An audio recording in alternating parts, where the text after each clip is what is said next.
When you think of The Legend of Zelda, what goes through your mind? For most of us, it's the gold standard setting, genre-defining games that have spanned 30-plus years, repeatedly finding ways to innovate and enthrall the gaming world on release. Titles such as Breath of the Wild and Tears of the Kingdom on Switch show an open-world adventure like no other. Ocarina of Time and Majora's Mask innovated in their own spectacular ways that would define the genre for decades to come. Even the handheld titles like Link's Awakening and A Link Between Worlds showed that the series could innovate on any platform. Unfortunately, we're not here to talk about any of those games. We're here to talk about a darker chapter of the Zelda saga. Well, excuse me, princess. Even you are a Picasso in comparison to the horror we're exploring today. Today, we have to talk about Zelda's Adventure.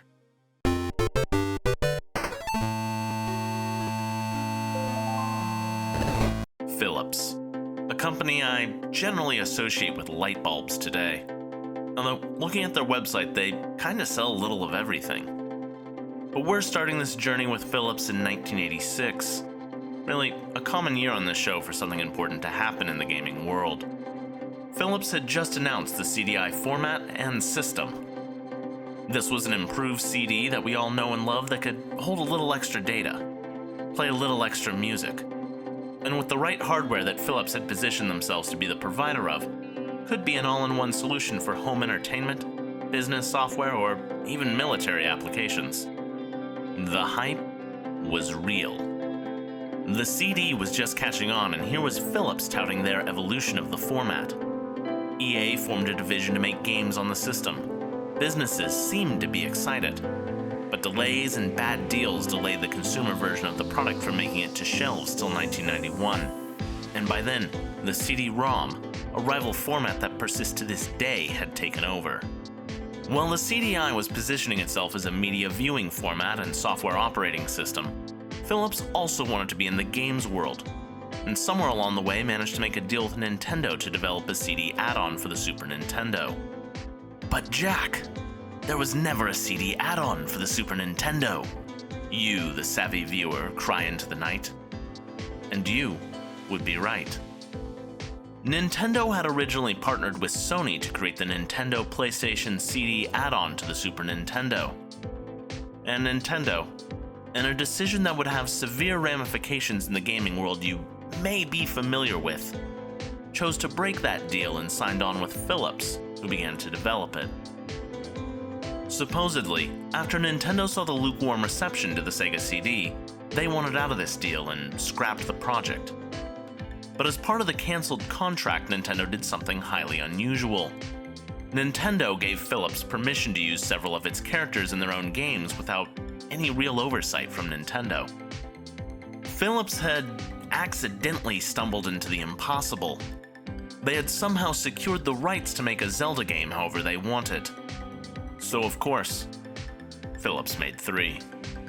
Phillips was desperate to push their system as a gaming platform, but was also insistent that every one of these games use every single feature the systems had to offer. But it also seemed that Phillips had no idea what it cost to make a game, with budgets for the first 2 released titles reported to be in the $600,000 range. The first 2 games are the ones you're likely familiar with. You've seen the memes, you've seen the horrible animation, you've heard the wretched voice acting that makes you truly reconsider that career in voice acting you've always dreamed of. How about a kiss for luck? You've got to be kidding. Link, The Faces of Evil, and Zelda, The Wand of Gamelon are genuinely horrible games that deserve the reputation that they carry. But their infamy almost manages to fully drown out the third game. While Animation Magic handled the first 2 games, Phillips looked to another company to make them something different for the third game. Virtus, a small company whose credits in 1992 were a Sesame Street numbers game, was their choice to make it. What else did Virtus do before inevitably closing after this game failed? They made Anatomy? I played the heck out of this as a kid. I loved this game. Wow, how the mighty have fallen. Development began in 1992, but despite some interviews claiming they had the highest budget ever for a video game, the truth of the matter is much more likely they had a similar budget to the first two games. As such, Viridis had to get creative. Their vision was ambitious, much more ambitious than their own talent or budget could take them. While the first two games had a cartoonish look to them that attempted to ape the Zelda Adventure of Link format, Zelda's Adventure was going to play like the original Zelda, or aim even higher and mimic A Link to the Past, whose release was impending. But with the power that FMV and the CDI supposedly afforded them, they wanted to create this game as a photorealistic top-down FMV game, with actors filmed and digitized for animation frame by frame, with environments that looked ripped from reality or a fantasy realm brought to life. The soundtrack would be a collaboration for the ages, featuring Echo and the Bunnymen writing the guiding tunes and emotional highs and lows of Zelda's journey. Of course, none of this happened. As I said, with a budget like Viridis had, they had to get creative. Viridis did spend the money to bring in a specialist to create the environments, monsters, and costumed actors who feature throughout the game. Meet Jason Bakatis, whose interview with Nintendo Player is the source of much of my information in this video. Jason created detailed models, miniature sets, did makeup for the real actors that feature in the game, and helped with the stop-motion animation that eventually drove the project forward. The photos of this man's studio portray a very different game than the one players eventually received. These models and sets, frankly, look good. These would not look out of place in a claymation TV special of the 80s or 90s. But between the developers' capabilities, the limitations of the CDI hardware, the ambition to create something enormous, and the digitization process, things got butchered. As Bakatis describes it, we took HD 1080 pics and turned them into tiny low-res thumbnails, but worse. He's not wrong. To make the game run at all on the CDI, these detailed models had to be turned into blurry, indecipherable messes. I'm just going to run a few side-by-sides here to just give you an idea of what happened here. Because of the budget problems, every digital actor in the game was played by one of the office staff. The titular legendary video game character Princess Zelda was played by none other than the office receptionist Diane Burns. They just put her in the outfit up against a blue screen and called it a day. Most of the player's guidance comes in the form of video sequences featuring the old wizard Gaspra. This was the studio's 23-year-old music composer Mark Andrade, drenched in makeup and voiced by some other low-rate voice actor. Congratulations, Zelda. You have prevailed. Hurry now. Speaking of music composition, Mark composed a ton of music for the game, but you would never know it actually playing it. With the CDI's tech issues, developers were fighting for every single kilobyte of memory they could get their hands on, and as such, much of the game's music and sound effects were removed, replaced by short, repetitive ambient sounds that follow you through your journey. Despite all of this, Viridis forged ahead as best they could, completing development of the project a mere 14 months after starting it in spring 1993. The team patted itself on the back and immediately celebrated by laying off most of the staff. If the development didn't already seem weird and troubled enough, the game essentially vanishes from the radar at this point, missing its originally scheduled November 1993 release date, and instead entering 2+ years of testing and tweaking of the game. In December 1993, a small preview for the game appeared in a UK CDI magazine. Those existed? It proclaimed this Zelda game was going to be ambitious, with over 600 screens, 300 hours of gameplay, and over 160 characters you can meet. It was going to be epic. In the 2 years of testing that followed, Viridis, now depleted of almost all its staff, struggled to bug test and fix the plethora of technical problems that plagued the game, to get it into a state that both Phillips and Nintendo would sign off on. considering what they eventually signed off on, I can't even imagine how bad it was originally. The final version that ended up printed on discs was finished on March 27, 1995, almost 2 full years after the main development was completed. And yet, Phillips chose to sit on the game for another year. Perhaps they were trying to boost a weak 1996 lineup for the aging hardware that never really did the numbers they had envisioned. The advertising execution was lacking, as was so often the case with the CDI. A press release for the 1996 CDI lineup buried Zelda's Adventure with such games as Micro Machines, Monty Python and the Invasion from the Planet Skyron, Rise of the Robots, Lost Eden, and finally, the Oxford Dictionary. What was Nintendo and Sony up to in 1996? Something called Super Mario 64? A couple other games I've never heard of, like Resident Evil, some fighting game called Tekken 2. This new Game Boy game, Pokemon Red and Blue, came out in Japan. You know, I think the dictionary really stood a chance here.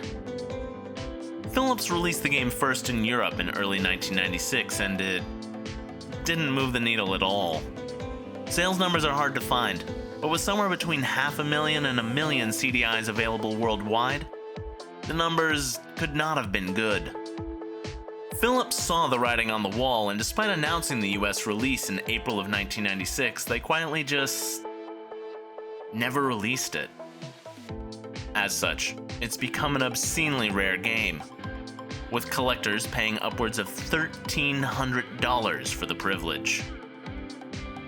Veritas tried to do something with the gift that had been given to them, but just about everything conspired against them to make sure they never stood a chance. While the other Zelda games remain more infamous for their legendary animation, Zelda's Adventure has still managed to build a reputation as one of the worst video games ever made for one of the worst gaming systems ever conceived. I think that's the internet doing what it does and taking things to extreme conclusions. The game is rare. Not many people have had the chance to play it. Not many people have had the chance of giving it a chance.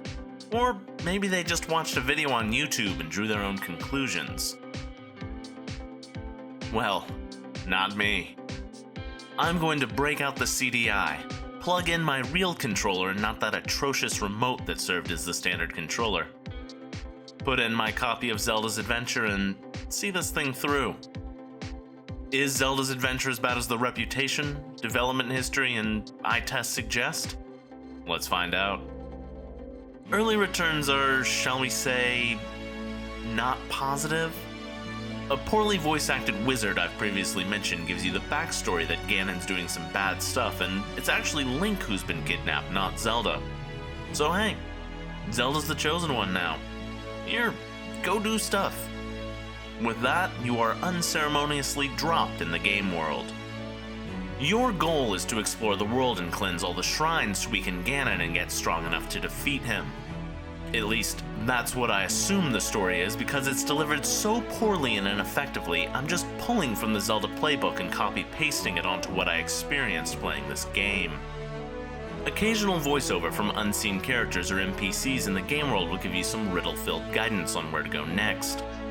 It is said, those who go deep into the earth learn to overcome the sins of grief. But most of these characters will only speak once, and I hope you were paying attention because they ain't giving you that hint again.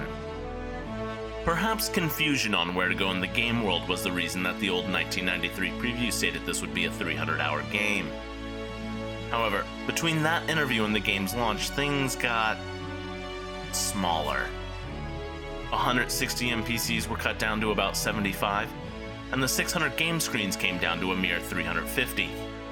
While, to be fair, the 300-hour quote was in all likelihood a typo of 30, the final game would still take most players a mere 8 hours to figure out. And if you really knew what you were doing, a good player can handle it in about 3. Those early wanderings can be rough as you come to grips with the game. What you see is a top-down view Zelda game, and your brain expects it to play like Link to the Past or Link's Awakening. But instead, you immediately find controls that are sluggish and imprecise, graphics that animate on extremely low frame counts, or with fast movement that's difficult to react to. It doesn't feel right, it doesn't feel good, and it forces you to essentially pick an easily defendable spot on each screen and stand there spamming attacks at anything that approaches to try and prevent damage. There's no fluidity to it. There's no feeling of outwitting and finding an enemy's weakness, even for the enemies that require it. It's just you trying to survive the bad mechanics and get to the next room to find a fresh set of bad mechanics to overcome. Exacerbating this is the CDI controls and controller. While many variations exist of the controller, the game had to be designed to work on the lowest common denominator: a remote with a touchpad and 2 buttons. This is not how I played the game. But even using a controller that was actually designed around playing games instead of some of the other atrocities the CDI offered, playing it remains a struggle. But Jack, Zelda works just fine on the NES and Game Boy, and those only have 2 buttons, you may say. And I would invite you to take a closer look at the controller. Both of those systems actually have 4 buttons. You don't realize how important that start button is until it's gone. Because of this, Zelda's Adventure takes the approach that one button will serve as the use button for whatever item you have equipped, and the other will serve as the menu button. Making this even worse is that once you enter the menu, instead of moving between items as a selection, you're presented with a mouse pointer to slowly scroll around the screen to select weapons or items relevant to solve whatever puzzle you're working on. It's painfully slow. And because of the only one item at a time nature of the gameplay, you'll be constantly going into these menus to choose items appropriate for the room you're in. Making it even worse is that nothing in the menus is labeled. You have to figure out what each item is based on the icon, and the icon alone. The information you need to know what you're looking at is solely in the game's manual. Perhaps you'll encounter an enemy who is only vulnerable to a wind spell. You'll need the Jade Ring to accomplish that, but nobody tells you what the Jade Ring does, and it's simply a greenish-looking ring in the menus. Oh, and I hope you ground enemies out on the world for a while for money prior to needing to use it, because unlike every other Zelda game ever made, every single non-basic attack in the game costs rupees to use even after you have the spell. There are some shrines where you need to have about 500 rupees in reserve simply to have the ammo to power through. Eventually you'll understand the general flow and what works best, but it's once again a matter of fighting the mechanics to keep going rather than working with them. Despite all of this, the game actually does play as a somewhat close approximation of Link to the Past. You will traverse the land of Ptolemy, slowly collecting items and weapons that increase your mobility, strength, and ability to clear the 7 shrines to get to the final boss. You'll talk to the murky, vaguely human-looking NPCs for assistance, who are fully voice-acted, even if that voice acting is questionable at best. Here, my boss, Lord. You can't come in here. Hey, Lord, watch out! She's coming! And as I've mentioned, the help they do offer is cryptic under optimal conditions and useless under most. Shrines all have their theme, and some of them have unique mechanics, and eventually end in a boss fight that almost universally feels like you're in just too tight an arena to have that fight. And it's here in the shrines that the technical issues really start to rear their heads. While you'll experience some of these issues wandering around in the open world, in the tight spaces of the shrines it becomes a huge problem. Collision detection is the biggest problem by far. Zelda will frequently get caught on the environment in places that don't make sense, leaving you vulnerable to attacks you're trying to avoid. Enemies and bosses' collision is just as bad, often hitting you when there is visible space between Zelda and the enemy, killing you and forcing a restart from far, far away from where you previously were. And then there's the bugs. Things can go game-breakingly wrong in a hurry. In one shrine, I entered a room and left it to avoid an attack. When I re-entered the previous room, Zelda was stuck in the walls. I was eventually able to force my way out, but problems like this are absolutely unacceptable. While this is more of a problem with the CDI hardware, it feels like a bug in motion. Often the game struggles with multiple sound layers at a time, cutting out all ambient music and sound effects to play a voice line. It's jarring, it's bad, even for the era, and it really pulls you out of the immersion they're pushing for. Do not come in here. You're not wanted. Each time you change screens, the game stops, removes all sprites, and then loads in the next screen. This load takes far too long, and when the action resumes will sometimes feature enemies stuck in walls or spawning on top of you, leaving you defenseless, forcing you to plan ahead to try and outwit the hardware itself. Considering the 2 years of testing that this game went under to still be released in a state like this, speaks to how unfinished the original development truly was. So, the game is a mess. A borderline unplayable mess. But I don't think it deserves the reputation it has as one of the worst games ever made. Veritas reached further than their budget or talent or even the hardware could possibly achieve, and the results speak to those combined failures. But there's a clear love and appreciation for what Nintendo had previously done, and they wanted to build and expand it into something special, but they just couldn't do it. That said, while playing it today on original hardware is prohibitively expensive, available only to the most frivolous of collectors that are creating the pricing problem in the retro market, I did have to play parts of this on emulation as my CDI stopped retaining my save file partway through. And while CDI emulation isn't perfect, Zelda's Adventure does work on RetroArch's same CDI core if you feel compelled to see the game for yourself. In 2023, however, fans, as they are prone to do, came through and delivered the best possible solution to the Zelda's Adventure problem. A designer named John Lay developed a port to the original Game Boy that mimics Link's Awakening for graphics and playstyle. Frankly, it fixes 90% of the major problems that the CDI created. And while it's not perfect, and it's only an hour long, it shows that under better circumstances, this game could have simply been okay rather than the unmitigated disaster the actual release was. Would Nintendo ever revisit Zelda on the CDI to try and fix their reputation? Well, it'd be fascinating to see what Nintendo would do. They've made it pretty clear they would rather bury this embarrassing episode of The Legend of Zelda in a bottomless pit and never look back. In a 2013 interview with MTV News, Eiji Aonuma, longtime director and producer of almost every Zelda game ever made, was speaking about the Hyrule Historia, the book that finally pieced together the Zelda timeline, and he was asked about why the CDI games weren't present in the book.